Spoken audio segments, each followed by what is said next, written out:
Good morning. Hey, how are you? I'm good. I'm good. I feel like it's been a long time since I've seen you. Yes.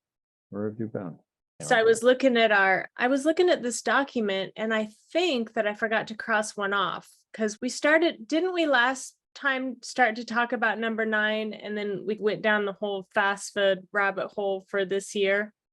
Yeah, I think it's still important to reinforce if it's a timely release, then I think it's important to still let people know that applying for financial aid is important. Statistics so far are showing that the numbers are still down of applications being submitted, which leads to the fact that a good percentage of people have probably deposited without knowing what their final financing strategy or resources are going to be from both schools and the government and their state that they live in. So there's a lot of helter-skelter, and appeals are going to last all the way up until the first day of school, in my mind. I think so too. I also think there's probably a lot of double and possibly even triple depositing going on. I don't doubt that. I have one student in my practice that, yes, they were able to deposit in 2 locations because one's a state school and is guaranteed the money back if they don't come, which is a nice feature.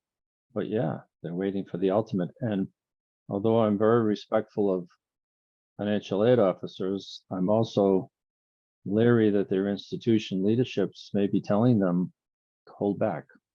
We don't need to give as much of our own institution money because of this debacle that's going on. And I'm very afraid that it's going to result in a higher use of private education loans and parent loans by families. Yeah, and let's talk a little bit about that. What does that mean for a family? So I wrote an article and put it on my blog that there's 3 groups of schools that are out there, and it plays into what it means for families, as far as I'm concerned. So group 1 is the elite, highly selective. Everybody wants to apply. Some are referring to them as the buyers and the sellers. I refer to them as the supply demand schools. They're not going to offer any more money than they've already offered, whether they're 100% need or need blind or whatever the genre that they're using to describe their process. They're not going to offer any more money because there's a litany of people that are waiting to buy box seats, Celtics front row. So if you're not able to pay based on what you have for money, the net cost that's been presented, mine is go to plan B. The second group of those that are, they want to be elite, highly selective, small Ivies. They have stated through articles I've read and whatnot that we'll talk on a case-by-case basis. Another group to consider going to plan B. And then there's group 3, which are like hotels and airlines and restaurants. They're trying to fill their seats and they may discount up to 50%. What it means is that if I'm in the first group and I don't have the resources, but I don't want to tell little Johnny or Stevie that they can't go to school, I'm going to take out a private loan, and that can be anywhere from $10,000 to $40,000 A year. a year, times 4 on top If of the their student gets done in 4. exactly on top of their federal loans. Again, if I'm studying social science, if I'm studying history, if I want to be a librarian, if I want to work in even nursing, which takes 10 years to make $100,000 or more. I have a 40-year-old daughter that's in that field. Okay. Do you want to come up with that kind of debt for the sake of going to one of those schools, for the sake of the prestige and all that we've talked about before and what I banter about?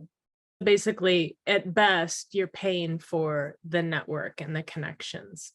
Yeah, because But those at schools, worst, you're just paying for a really expensive sweatshirt. yeah, thank you. Yeah. So from a consumer standpoint, would you buy a house using the same mentality? Would you buy Never. a car? No. None of So us we've talked do. about that before. We've got to look at it, but we're late in the game now. And if it's the only school I got accepted with because I got waitlisted or denied at others because I didn't do the right list, I'm sorry, folks, if I didn't do the right list, there's a problem there. Because the schools know that when they looked at your numbers, you have the ability. You may not have the immediate resources. They teased you with a little bit of a scholarship or a need-based aid, and you're paying 80% of the fare. Group 2 is the same way. Maybe the balance of the loan is going to be a little lower.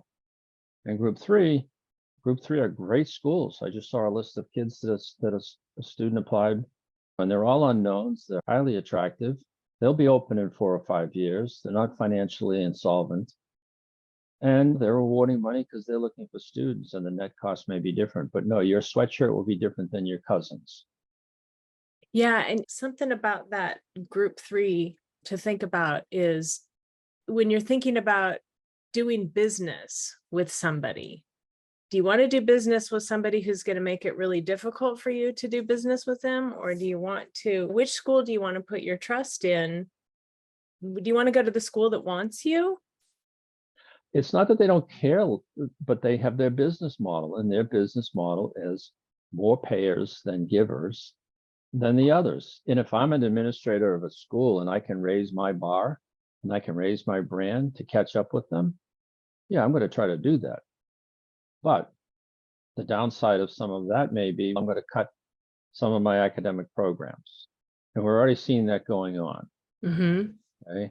Which is very appropriate from a business perspective. If I have a laundry list of majors and I'm undersubscribed significantly in certain majors, that from a business perspective, I need to cut that. Yeah, and I think in some ways that might be the silver lining to some of this. Sure. More schools will become specialists. So to answer your question, it may, where we choose right now because of the lack of information about our overall financing. And come on, let's be honest, this federal financial aid form to capture federal aid is a misnomer. There's only 3 programs. I've talked about it, 4 if you're into nursing or teaching. But you're only looking for a Pell Grant or a student loan, and everybody gets a student loan. Work study, most kids shouldn't work in their first semester of the year until they get their legs and they feel comfortable at school. I don't know why colleges can't take 10 years worth of historic information, even 5 years of historic information based on the GPA, the ranges they want, the type of students they want, and the financial profiles, and be able to make offers without having a financial aid form like the FAFSA. Maybe a modified CSS profile will work if we can get it for low cost instead of being $9 or $16 a school. Let's make it a little bit smaller in cost. I could see this debacle potentially eliminating this form or at least putting it into a new genre. But for families going into the process, sophomores and juniors that I'm working with, to do some of this prep work, number one, they got to figure out what their budget is. And number two, when you're touring a college, ask them, are you going to be open in 5 years? And what academic programs are slated to be shut down? And it's not negative that they're going to shut them down. It's just, I may not be able to look at this school anymore because they're not going to offer art history or a language. So find another school. And if I'm the other school, man, I want to see you front and center so I can talk to you about coming. So this financial aid problem is going to play out through the summer. And we're going to have a lot of financial aid people saying, this is enough, I'm leaving, I'm done with this. It's already happening. Positions are opening. If you want to go to work in a position in an industry where you can care about people, you can help people, and you have an interest in finance and customer service, go to work in financial aid. There's numerous jobs available. So sorry to be the Wednesday morning Grim Reaper. No, it's helpful information. People need it.